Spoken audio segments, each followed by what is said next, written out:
Dia berniat melakukan pesugihan yang sudah menumbalkan anaknya sendiri. Dia ingin balas dendam dengan Dirman.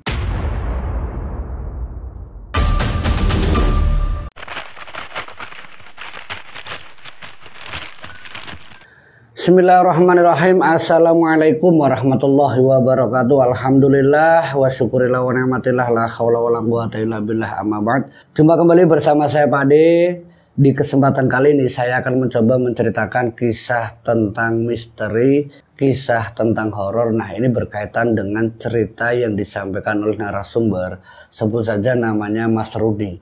Dia itu menceritakan salah satu pelaku rentenir yang kelakuannya begitu bengis, begitu kejam, yang dilakukan itu kepada orang tuanya dan juga istrinya. Nah, bagaimana cerita dari narasumber ini itu Mas Rudi? Kita langsung masuk ke ceritanya. Salah satu kejadian yang dialami narasumber dan juga keluarganya ini berkaitan dengan salah satu pelaku rentenir, sebut saja namanya Pak Dirman. Pak Dirman itu terbilang seorang juragan tanah yang selalu mengelola banyaknya sawah-sawah yang digarap beberapa masyarakat di tempat dia tinggal, termasuk salah satunya yaitu orang tuanya dari Rudi sendiri, sebut saja namanya Pak Karto. Nah, Pak Karto itu orang tua dari Rudi yang sewaktu dia menggarap sawah itu dia lagi butuh yang namanya uang untuk mengurusi sawah-sawahnya. Nah, waktu itu dia sempat meminta bantuan Rudi, kamu ada biaya ndak untuk bisa beli bibit, untuk bisa beli pupuk, untuk bisa bayar ongkos nanti yang tandur dan sebagainya. Nah, Rudi pun hanya bisa membantu separuhnya. Nah, orang tuanya Rudi ini harus usaha, yaitu lewat pinjam ke beberapa tetangganya. Tapi tetangganya yang diminta bantuannya itu tidak ada yang punya, karena mereka juga lagi butuh untuk garap sawah. Dan mereka menceritakan kalau saya itu pinjamnya ke Pak Dirman. Nah, Pak Karto mendengar siapa Pak Dirman, yang sebenarnya Pak Karto sendiri sudah tahu kalau Pak Dirman adalah seorang rentenir. Dia yang akan membantu, tapi pasti akan mencekik. Karena dari beberapa tetangganya Pak Karto, yaitu orang tuanya Rudi, setiap kali panen yang dihasilkan dari masyarakat atau tetangga dari Pak Karto itu hasilnya itu hanya cukup untuk makan. Nah, seperti halnya mereka itu kerja rodi, kerja paksa tanpa hasil. Ini yang dialami oleh beberapa warga, yaitu tetangganya dari Pak Karto ataupun Rudi. Nah, Pak Karto menyampaikan perihal pinjaman itu hanya ada di tempatnya Pak Dirman. Nah, waktu itu Rudi yang tabungannya sudah keluar semua, sementara istrinya juga dalam keadaan posisi yang hampir melahirkan, dan Rudi juga harus mempersiapkan biaya untuk kelahiran anaknya. Dan Rudi ini tidak bisa memberikan semuanya ke orang tuanya. Nah, akhirnya orang tuanya yang sudah izin sama Rudi, gimana kalau bapak pinjam sama Pak Dirman? Rudi ini tidak bisa ngejawab antara membolehkan ataupun melarang, karena memang panen yang sebelumnya yang dihasilkan oleh Pak Karto, orang tuanya Rudi, itu sempat gagal panen. Nah, singkat ceritanya, setelah mendapatkan izin dari Rudi, Pak Karto datang ke Pak Dirman. Dia datang meminta bantuan pinjam uang yang untuk mengelola sawahnya. Tapi pinjaman dari Pak Karto itu sempat dijelaskan oleh Pak Dirman, nanti kamu harus ngangsur setiap bulan sekian dan sekian. Nah, Pak Karto pun mengiyakan. Sampai akhirnya dijelaskan ke Rudi, Pak, bunganya kok banyak sekali, Pak. Ya, kita harus bagaimana lagi, hanya Pak Dirman yang bisa bantu kita. Tapi kalau bunganya sebanyak ini, nanti hasil panen kan sudah jelas, Pak, paling segitu. Kita mau dapat apa, Pak? Ya sudahlah, yang penting kita usaha dulu. Dan saat usaha dari Pak Karto sudah dapatkan dari Pak Dirman, saat Pak Dirman ini datang ke rumah Pak Karto untuk menagih hutang yang sudah dipinjam, sementara Pak Karto sendiri itu hanya bisa menjawab, nanti Pak kalau sudah panen saya akan kembalikan. Nah, saat Pak Dirman mendengar jawaban dari Pak Karto, kamu sudah melanggar perjanjian, Karto. Kamu kan sudah saya kasih tahu setiap bulan harus ngangsur. Bukannya nunggu sampai panen. Kalau nunggu sampai panen berapa bulan? 6 bulan.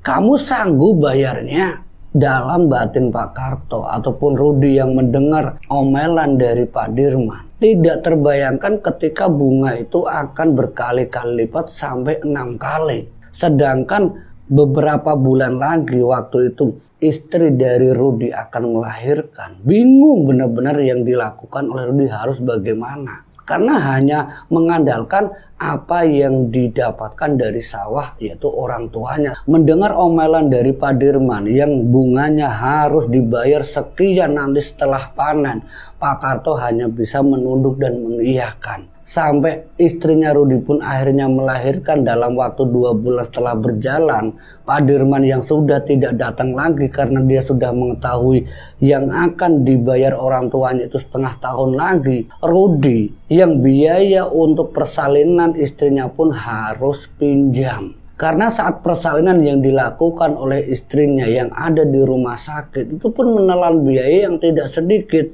Nah waktu itu sekitar di tahun 2005 yang diceritakan oleh narasumber itu biayanya sekitar 5 jutaan. Nah 5 juta itu uang di tahun 2005 itu sangat-sangat berarti. Nah waktu itu Rudi yang sebagai narasumber ini, uang tabungannya itu tidak cukup untuk membayar biaya rumah sakit untuk membawa istri dan anaknya pulang. Harus menyelesaikan administrasi.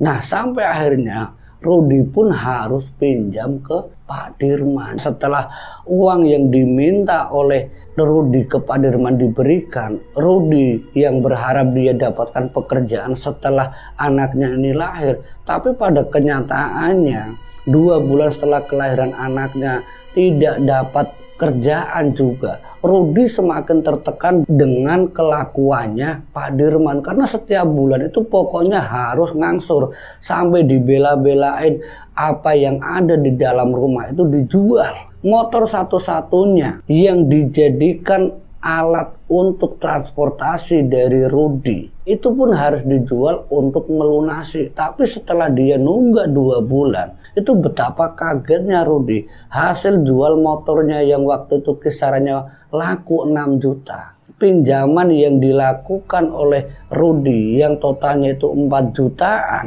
itu berkali lipat sampai jual motor itu belum lunas. Hanya untuk pokoknya saja. Nah ini yang membuat Rudi itu harus mikir bagaimana dia bisa melunasi bunga yang terus berjalan setiap bulan. Singkat ceritanya Dirman yang terus menerus datang sampai orang tuanya Rudi yaitu Karto. Betapa kecewanya Dirman dengan Karto karena hasil sawah yang digarap oleh orang tuanya Rudi itu gagal total. Karena dimakan hama sebelum panen itu tiba. Ini membuat Dirman itu pokoknya kamu harus bayar. Sudah perjanjiannya setengah tahun ini kamu harus lunas. Sampai akhirnya apa? Sertifikat rumah dari Rudi, orang tuanya. Satu-satunya orang tuanya itu Pak Karto dengan istrinya. Sertifikat itu pun diberikan ke Pak Dirman sebagai apa? Jaminan kalau nanti dalam waktu 3 bulan ke depan tidak dilunasi juga, kalian harus angkat kaki dari rumah ini. Ini ancaman dari Pak Dirman. Tidak nanggung-nanggung, itu rumah yang dihuni oleh Rudi bersama anak yang baru lahir. Rudi yang sebagai anak kandung dari Pak Karto harus bagaimana dia sampai minta bantuan dari keluarga istrinya, minta bantuan ke tetangganya, semuanya angkat tangan. Sampai akhirnya Rudi, istrinya dan anak yang masih bayi, yang masih umurnya bulan bersama orang tuanya harus terusir. Sampai istrinya itu berucap dan seperti menyumpahi sesuatu kepada Pak Dirman. Kamu belum pernah merasakan orang yang susah. Aku terima saat ini aku pergi. Tapi ketika Tuhan sudah berkehendak, kamu juga akan merasakan bagaimana yang saya alami saat ini. Jadi waktu itu istrinya saat membawa barang semua yang dia bawa untuk entah kemana, waktu itu belum ada tujuan selain ke keluarga dari istrinya. Rudi bersama istrinya masih bisa tinggal dengan keluarga dari istrinya, entah itu ke rumah orang tuanya atau saudaranya.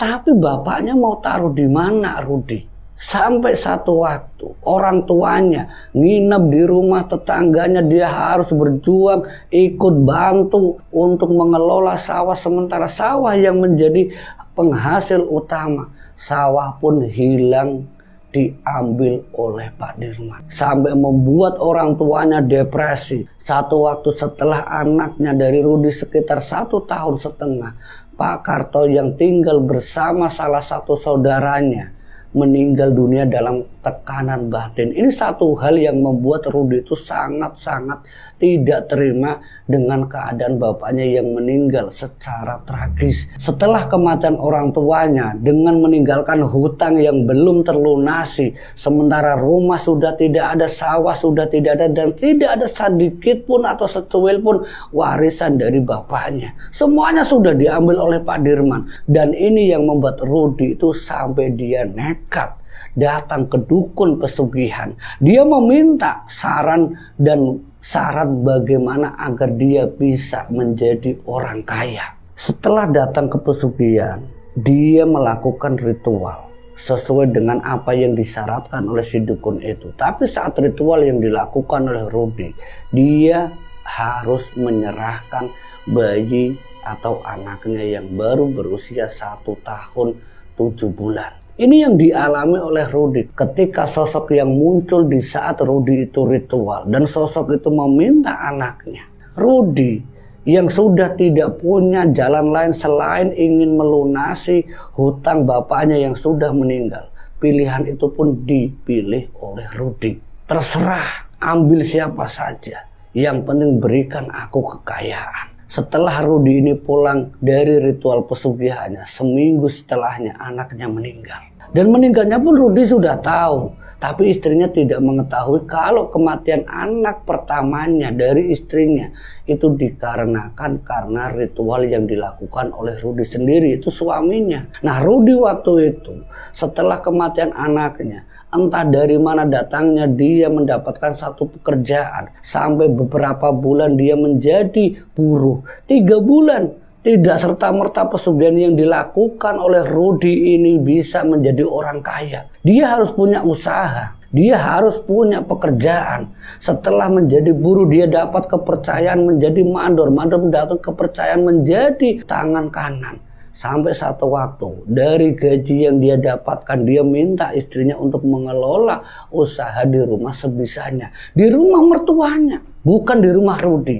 Lewat usaha toko kecil-kecilan yang setelah hampir setengah tahun semenjak ritual itu dilakukan. Lewat toko sembako dengan usaha yang dilakukan Rudi. Sebagai kepercayaan dari salah satu proyek yang dia genggam, melonjak secara drastis. Sampai akhirnya sekitar 10 bulan semenjak ritual pesugihan yang dilakukan oleh Rudi, toko kecil pertama kali berdiri, sampai 3 bulan itu menjadi toko yang sangat luar biasa. Ini yang dialami Rudi dan istrinya sampai semua hutang-hutang dari Pak Dirman itu selesai. Tapi ada satu hal yang diceritakan Rudi. Dia berniat melakukan pesugihan yang sudah menumbalkan anaknya sendiri. Dia ingin balas dendam dengan Dirman. Ketika di tahun berikutnya, saat ritual yang harus dilakukan oleh Rudi, tumbal kedua harus diserahkan, tapi Rudi menyerahkan dirinya sendiri. Ambil raga saya, tapi sebelum saya menjadi pengabdimu selamanya, saya meminta satu hal. Ambil salah satu orang yang sudah membuat orang tuaku meninggal, dan aku melakukan niat sampai anakku kau ambil. Dan nama itu tak lain adalah Pak Dirman dan sekeluarga. Itu di dalam ritualnya Rudi. Dia melakukan perjanjian tumbal nyawa sekaligus perjanjian jual umur. Tapi satu yang diminta oleh Rudi dengan sosok sesembahannya, keluarga Dirman harus mati semua. Dan keinginan dari Rudi satu persatu terlaksana saat ritual yang sudah dilakukan oleh Rudi. Satu persatu keluarganya Dirman meninggal. Dan yang dilakukan oleh Rudi dengan sesembahannya, ambil anaknya terlebih dahulu. Anaknya meninggal setelah ritual itu 2 bulan dilakukan oleh Rudy. Saat tumbal keduanya, ritual itu dilakukan oleh Rudy meminta ambil kakak dari adik yang kemarin meninggal. Anaknya Pak Dirman itu 5. Semuanya menjadi rentenir yang sudah membuat almarhum bapaknya Rudy itu meninggal. Termasuk beberapa warga-warga sekitar. Ini satu dendam yang dilakukan oleh Rudy dengan nekat melakukan pesugihan yang ingin menumbalkan keluarganya Pak Dirman. Nah, cara menumbalkannya pun mudah bagi Rudy karena orang-orang yang berkait dengan Dirman, hutang-hutangnya semuanya diberi oleh Rudy. Ini uang kamu kasihkan ke Dirman. Kamu tidak usah bayar sama saya, tapi uang ini serahkan kepada Dirman, kamu lunas dan kamu bisa menggarap sawah kamu. Sampai Rudy itu dikenal sebagai penolong di kampung dia tinggal. Tapi mereka tidak tahu niat dari kebaikannya Rudy menolong warga-warga sekitar yang pada poinnya dengan uang yang sudah diritualkan oleh Dirman, uang itu pasti akan digunakan oleh Dirman untuk keluarganya. Dan benar apa yang disangkakan oleh Rudy. Satu persatu keluarganya Dirman meninggal dunia. Anak yang bungsu, anak kelima, terus berlanjut ke anak keempat, ketiga, kedua, sampai istrinya Dirman pun meninggal dunia. Tapi satu yang diingat oleh Rudy dan istrinya, bahwa kematian dari keempat anaknya Dirman semuanya itu sangat mengerikan. Ada yang meninggal secara tragis lewat kecelakaan. Ada yang jatuh dari lantai rumahnya sendiri, seperti ada yang ngejorokin anaknya Pak Dirman. Ada juga yang meninggal saat mereka sedang masak air dan airnya itu sampai membuat kulit dari anaknya Pak Dirman melepuh dan sampai akhirnya meninggal. Itu yang ketiga. Dan yang keempat, anak kedua dari Pak Dirman yang merupakan korban dari dendamnya Rudy lewat uang yang sudah diritualkan dan diberikan lewat para warga yang berkaitan dengan Pak Dirman. Sampai semuanya itu dibantu oleh Rudy. Uang itu dikembalikan dan tidak sedikit, hampir puluhan bahkan ratusan juta yang dikeluarkan Rudy untuk melunasi seluruh warga kampung tempat tinggal Rudy dan almarhum bapaknya dulu. Uang itu diberikan secara cuma-cuma, tapi memang dasarnya Rudy memang ingin dendam. Saat tumbal keempat, uang yang dari beberapa warga itu sampai Pak Dirman itu marah-marah dengan Rudy. Apa maksud kamu, Rudy? Kamu pingin buat usaha saya mati. Orang itu punya bunga. Orang itu punya hutang sama saya. Kenapa kau lunasi? Saya sudah tahu kamu Dirman. Kamu itu adalah rentenir. Dan kamu dengan sengaja membuat orang-orang. Kamu harus ingat. Orang tuaku mati karena siapa? Kamu. Yang tidak mampu melunasi hutangnya. Saat dia sudah meninggal dan kamu pun masih menagih. Dan sekarang saya lebih kaya dari kamu. Apa yang kamu mau, saya akan berikan berapapun. Itu Dirman ditantang oleh Rudy. Setelah tumbal keempat yang dilakukan oleh Rudy dengan uang yang diberikan lewat tetangga-tetangganya yang berhubungan dengan Dirman. Dirman ternyata tahu bahwa uang itu sudah diritualkan dan akhirnya apa? Terjadi satu pertarungan gaib antara ritual yang dilakukan oleh Dirman dan juga oleh Rudy. Pertarungan gaib itu memang tidak bisa dijelaskan secara nalar, tapi Dirman yang punya uang, Dirman yang punya kekayaan, dia dengan mudah memanggil atau mengundang orang-orang yang menggunakan jasa para dukun. Tapi karena dukun ini menggunakan sifatnya jin, tidak bisa menaklukkan Rudy. Tapi yang terjadi pada istrinya Rudy. Istrinya Rudy harus sekarat. Sampai dia hanya terbaring. Sampai Rudy datang ke dukun pesugihannya. Menyembah dengan sosok pesugihannya. Sembuhkan istriku dan ambil semua keluarganya Dirman. Apa yang harus saya lakukan sesembahanku? Ini saat ritual yang dilakukan oleh Rudy. Dan itu disampaikan ke istrinya. Bahwa kamu istriku terkapar semua ini karena Dirman. Dan dari penjelasan Rudy, istrinya hanya mengetahui ternyata dibalik kekayaan dan kesuksesan dan juga sakit yang dialami oleh dirinya itu istrinya Rudy. Semua itu karena ulah dari suaminya. Saat itu dia juga merasakan bagaimana sakit hatinya dulu saat Rudy itu bilang kalau anaknya meninggal itu karena ulah dari Dirman. Rudy ini memfitnah lewat istrinya. istrinya mempersilahkan Rudy bunuh semuanya. Karena dalam keadaan dia sekarat yang hanya dalam keadaan terbaring, istrinya meminta Rudy untuk membunuh seluruh keluarganya Dirman. Karena dia sudah membuat anakku dan diriku tidak berdaya. Lewat izin istrinya, Rudy kembali melakukan ritual dengan leluasa. Dan saat itu pertarungan gaib antara dukunnya Dirman menyerang balik ke Dirman. Sampai satu kejadian yang menimpa istrinya, anak pertamanya, dan Dirman sekaligus yang membuat mereka itu meninggal dunia. Dan meninggalnya pun sungguh sangat mengerikan. Dari beberapa orang yang menyaksikan saat keluarganya Dirman, yaitu Pak Dirman sendiri yang meninggal, rumah mewah itu seperti ada yang membakar. Dan saat itu keluarganya Dirman, yaitu anak pertamanya yang saat itu masih hidup, rumah terbakar yang membuat ketiganya terpanggang hidup-hidup. Ini yang terjadi dan dialami oleh keluarganya Dirman. Dia meninggal secara tragis, seluruh keluarganya habis. Dan setelah dendam itu terbalas oleh Rudy, Rudy yang juga berjanji dengan sesembahannya, dia diminta bertanggung jawab. Dan Rudy yang sudah menyerahkan dirinya, dia pamitan dengan istrinya. Istriku, jika aku mati, ini sudah jalanku. Dan kamu harus jaga baik-baik diri kamu. Gunakan harta yang saya tinggalkan untuk kesembuhan kamu. Dan secara detail ke istrinya diceritakan bagaimana dulu akhirnya mengaku bahwa anak pertamanya memang ditumbalkan. Semuanya itu karena dendam dari Rudy. Diceritakan secara detail ke istrinya sampai beberapa tahun. Waktu berjalan istrinya bisa sembuh lewat dukun, lewat praktisi, dan berbagai macam usaha dari Rudy untuk menyembuhkan istrinya. Setelah istrinya sembuh total, dia bisa mengetahui bahwa di balik kesuksesan dan di balik Rudy yang menjadi orang kaya bersumber pada pesugihan. Dan semenjak saat itu istrinya Rudy yang akhirnya mengelola, dan Rudy pun harus bertanggung jawab ketika waktu yang sudah ditentukan oleh sesembahan dari Rudy sendiri.